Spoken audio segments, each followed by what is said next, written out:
אני רוצה עכשיו לרגע להזמין אתכם לקחת את תשומת הלב, וכמו שהייתם עם העיניים החיצוניות אליי ככה במסך, להפנות אותם פנימה. יש אפשרות לעשות את הדבר הזה.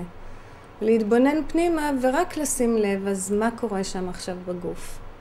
אם יש איזה משהו עכשיו שדורש את תשומת הלב, אם יש שם התרגשות, אולי מועקה, אולי לחץ, אולי משהו אחר. רק תהיו רגע בשקט פנימה, ניקח פאוזה, אני גם אהיה בשקט, ותראו מה קורה שם בפנים. מי שנוח לו יכול גם לעצום עיניים, לא חייבים, אפשר להתמקד באיזושהי נקודה בחדר או במסך, פשוט לבדוק בה בפנים, בשקט. תראו אם משהו שם דורש את תשומת הלב עכשיו.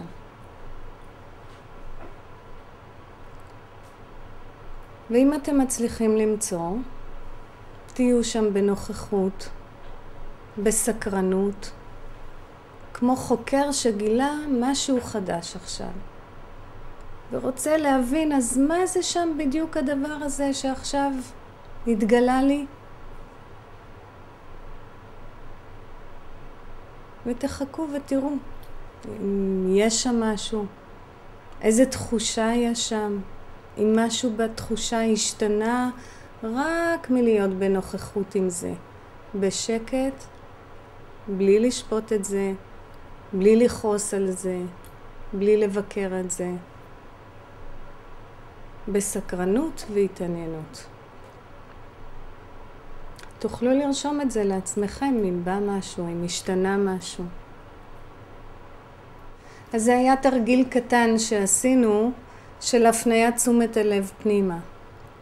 דרך פאוזה ושקט והתייחסות נכונה אל מה שקורה שם בפנים. זה היה שם גם קודם, ואני הפניתי את תשומת הלב שלכם. אבל בעצם בהפניית תשומת הלב יכולתם להיות במגע עם זה.